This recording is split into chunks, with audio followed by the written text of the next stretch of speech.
An NFL executive admits what everybody knew, that Colin Kaepernick protesting, taking a knee, basically ended his career. It was bad for the money. So let's read this article, see if this exec is exposed. This article came out on Saturday, on the 30th. So 3 years after the NFL team owners closed the doors of their franchise to Colin Kaepernick, hold on, water break. Had to wet the whistle real quick. But 3 years after NFL team owners decided to close the door of their franchise to Colin Kaepernick, the league's former head of communications, who was often in the center of the storm, has asserted what many of us have long suspected, what many of us already knew. A kneeling Kaepernick was bounced from the NFL because he was bad for business.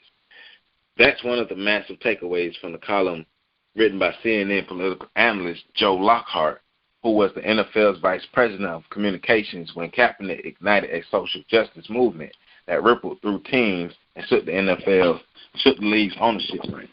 So Joe Lockhart, In Lockhart's own words from a column from early Sunday morning, no teams wanted to sign that player, even one as talented as Kaepernick, whom they saw as controversial and therefore bad for business, because they knew other white supremacists wouldn't support them if they allowed Kaepernick back on the field. That line bears repeating once, twice, or 1,000 times, because it forever puts a spate of intellectuality, dishonest, and long-running canards to bed. So let's stop and shout this for a moment so everybody in the back can hear it. Oh, my thing is crazy. Colin Kaepernick was bounced by NFL team owners because Colin Kaepernick was not bounced by NFL team owners because of his skill. I'm repeating what Joe Lockhart said. Colin Kaepernick was not bounced by NFL team owners because of his skill. He was not bounced because of salary demands, and he was not bounced because he wanted a starting job. No, he was rejected by NFL team owners because he became a financial liability, kneeling for social justice and igniting a telling firestorm with President Donald Trump. I'm going to repeat it again. Joe Lockhart said this. Colin Kaepernick was not bounced by NFL team owners because of his skill. He was not bounced because of salary demands, and he was not bounced because he wanted a starting job. No, he was rejected by NFL team owners because he became a financial liability, kneeling for social justice and igniting a telling firestorm with President Donald Trump. We can finally all be honest about that now. Colin Kaepernick lost his job forever because he became a wildly uncomfortable inflection point between franchise owners and players. He lost his job because he wouldn't turn down the volume on his anger or rhetoric. And he lost his job because a segment of fans were furious about it all, refused to listen to any of it, and never bothered to understand where it might be coming from. And that segment of fans are the white supremacists who support the NFL, and the black white supremacists who support the NFL. Right? Now, a multitude of cities are burning at night following the death of George Floyd in custody of former Minneapolis police officer Derek Chauvin. And what we're seeing each day is a level of discord, exhaustion, and outright defiance that comes from the very marrow of Kaepernick's message, a message that might have been worth preserving in the league, or at least tolerating, if only for the fact that it was a window into a brand of pressure and dehumanization that has been building for years, if not decades or centuries or lifetime. I had centuries in there. That opportunity for the NFL was lost, arguably creating an even bigger platform for Kaepernick in the process. So that's why Roger Goodell's statement is bullshit. What I'm reading you now, right? Exactly why Roger Goodell's statement is bullshit. A Kaepernick's platform, a platform that will only grow in these coming weeks as Floyd's fruitless pleas for his life echo in the public's ear, leading a few people and maybe many to look back at the why behind Kaepernick's kneeling. A why that was lied about, grossly distorted, or simply used to fuel a political machine that is now falling into catastrophic failure as we near one of the most explosive elections in American history. An election that will happen during another NFL season without Kaepernick, whose career has been buried to the point of no return. At least now we can be honest about it, about why it ended when it comes to Kaepernick's place in history. Nothing will have been more jarring to the NFL's public perception than Lockhart finally admitting what most right-minded people had long assumed, because this isn't some media voice pleading with the public to accept the obvious, and it's not someone close to Kaepernick speaking on his behalf. No, it's a former part of the NFL machine, a man who was in the middle of the communication nexus between the league office and ownership groups during the most turbulent moments of Kaepernick's ultimate demise as an NFL player.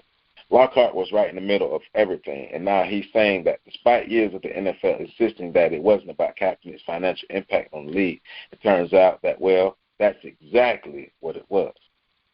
For many owners, it always came back to the same thing, Lockhart wrote.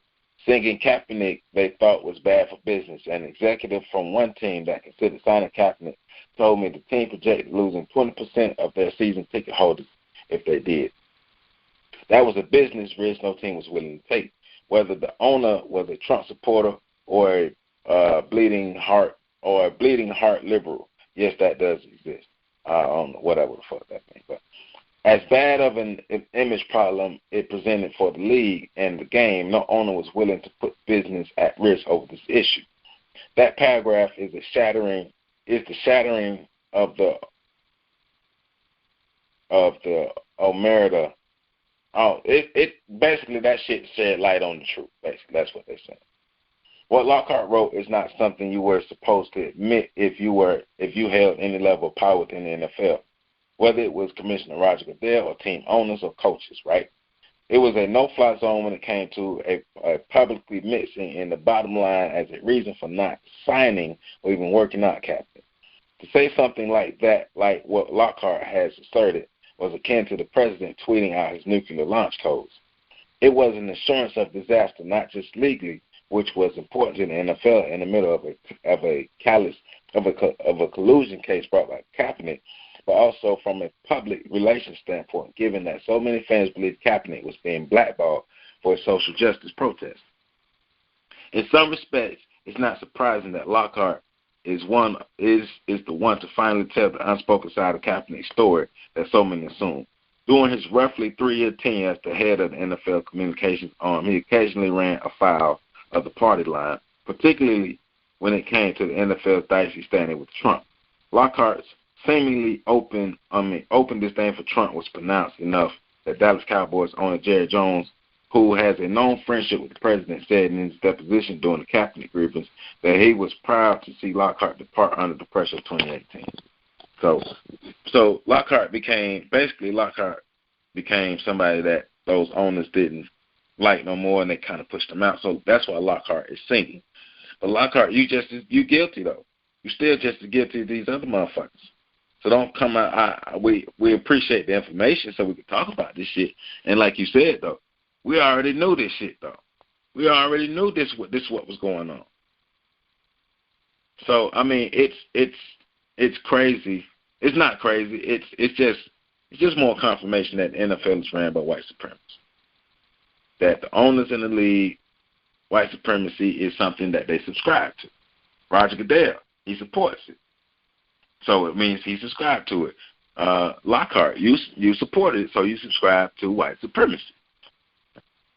So the collusion was all real. Everything was all real. People ain't crazy. People still to this day are saying Kaepernick didn't get a job because of his stats. Yet, I show a year or two ago, I gave y'all Kaepernick's stats in his final 7 games versus Garoppolo's stats in his final 7 games, and Garoppolo's stats were comparable to, or I should say, Cap's stats were comparable to Garoppolo's. Cap was cut. Garoppolo was given a hefty contract. So it was all about the stance that Cap took. If Cap wouldn't have took the stance, Cap would still be in the league. That's what it is.